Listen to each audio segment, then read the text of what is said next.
Welcome to Let's Go Indigo. I'm your host, Isaac Holtz, and on a good day, Indigo Ike.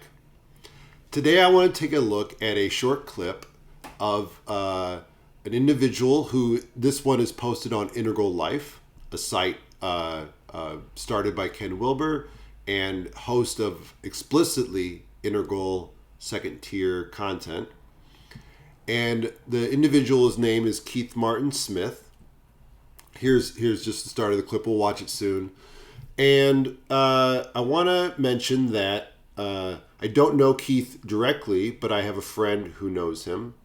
And he is involved in the explicitly integral community. And so I would put him at least turquoise.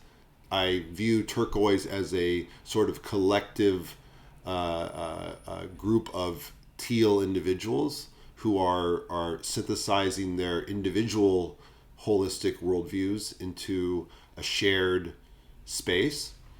And then on top of that, I know that Keith has been involved in a practice, a meditative practice, in addition to shadow work and all the other things that an integral model would advise. And that's necessary, it seems, to achieve and have part of yourself into indigo. So again, I haven't met Keith, but I would wager that some part of him is indigo and above.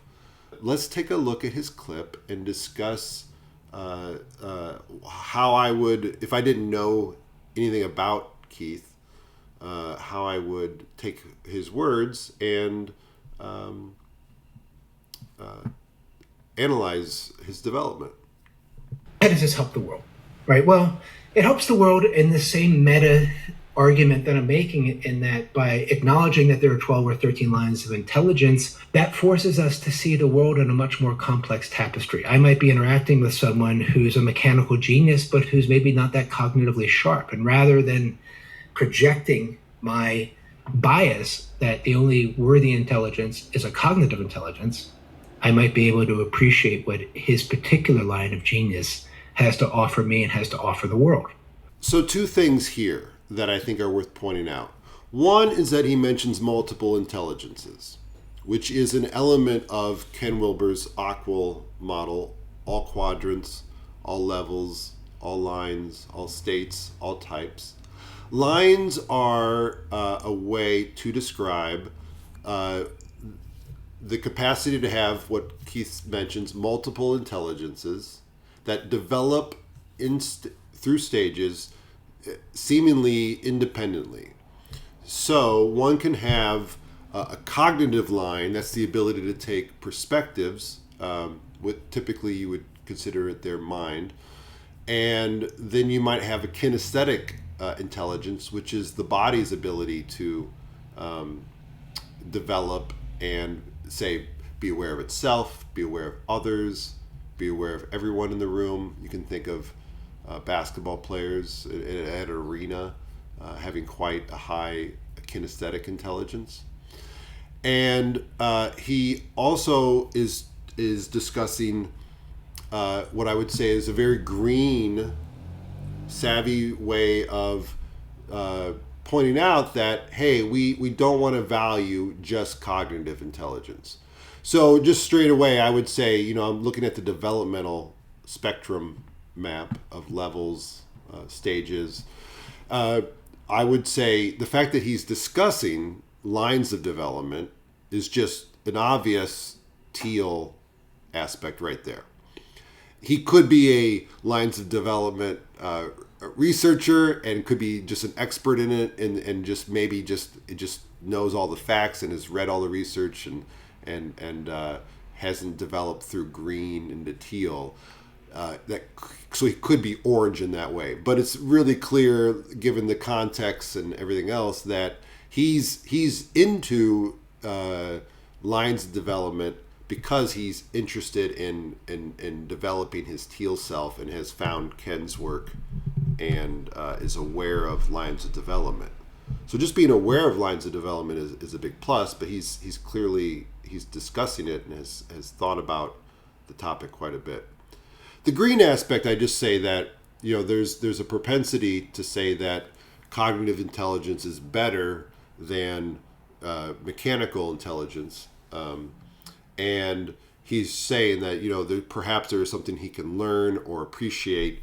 From a green point of view, all intelligences are fair and equal. If I'm a leader, if I'm a boss, and what kind of people am I looking for? What kind of lines of intelligence matter to my organization, and why? I probably want people that have more than just cognitive intelligence. They may be interpersonal, linguistic, maybe creative, probably moral, certainly emotional, right? So all these things are...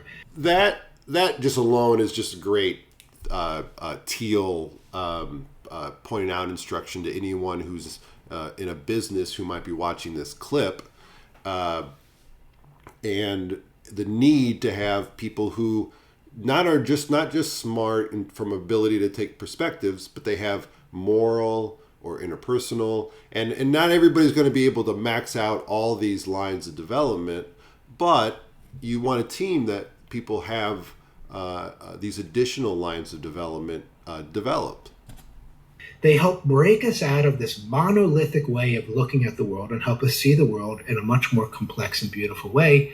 Okay, so he mentions that it's important, because come back to the importance of lines development, and that we don't want to value just cognitive. So this shows a picture of what we would call a psychograph. It has a theoretical person here, and you see that the highest line they have is called cognitive. That again is their ability to take the perspective at a certain stage. The numbers here on the left could be sort of stand-in for the colors that we usually use. You could think maybe orange is around 6. I don't know where this picture came from, but whatever the numbers here, they don't matter. Only that it shows that there are other lines of intelligence that develop independently. So this individual has an emotional development that is fairly decently high and developed. Their spiritual development is a bit lower than the others. Their aesthetic is higher, about equal with moral, the kinesthetic. And again, each of these, what they are, could be teased out. Like, what is the spiritual line of development? I think that usually is referred to as what's most important in my life. And then the way a person answers that question, if you follow them over time, that tends to develop into a more complex and more embracing structures or stages.